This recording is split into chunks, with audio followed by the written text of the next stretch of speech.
Hi, this is Jamie Holt, owner and physical therapist at Holt Physical Therapy Performance Training. We tend to get a lot of questions about what is dry needling and what can it do for me, so I thought we'd take some time here and explain it to you.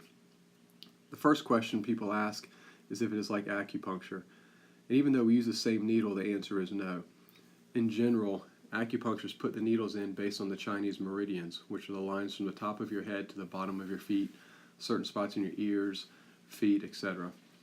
They're really trying to realign your chakra, your chi, and your energy fields. It works. It's been around for thousands of years. Our goals and methods are just different in what we're trying to accomplish. So I'm a simple guy from Western North Carolina. I have to understand what's going on to really buy into it. We dry needle based on muscle physiology and functional anatomy. When I put a needle into the tissue, it causes a lesion or a cut, and your body wants to heal it, so it sends blood, chemicals, and nutrients to the area to help heal it up. Just like a massage or a heating pad would, but the difference is depth. We're going to show you what kind of depth we can get with the needles. So when I put a 1-inch needle into the tissue, it cuts through 3,000 muscle fibers. A 3-inch needle cuts through about 100,000 muscle fibers. So no matter how good my hands are or your massage therapist's hands are, we just can't get that deep into the tissue to loosen up the fascial layers. There are two kinds of dry needling. There's trigger point dry needling and systemic dry needling. Our therapists are trained in both techniques. With trigger point dry needling, we feel for a trigger point and place the needle in it to get a twitch response and to help break it up. This technique is very effective, but it can be uncomfortable and it can leave you sore afterwards. At Holt PT, we typically start with systemic dry needling. It can be more tolerable to the patient, it does not really hurt, and 9 out of 10 people just tell us that it feels weird. We place the needles based on functional anatomy.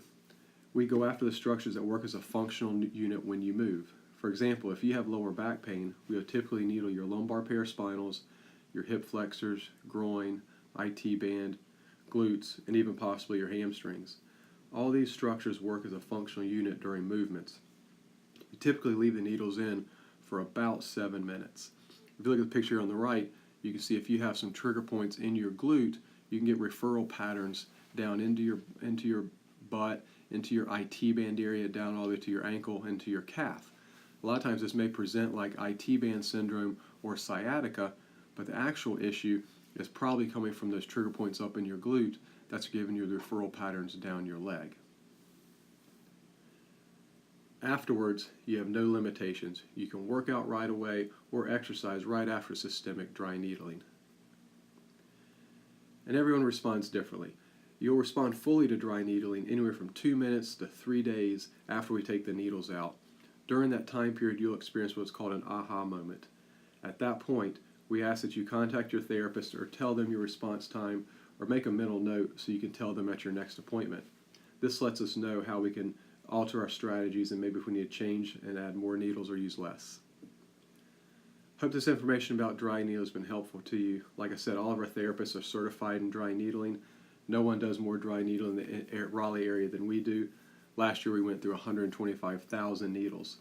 So if you have some mobility limitations or have been suffering from pain, we would love to show you what dry needling can do for you, and give us a call at 919-803-0738. Have a great day.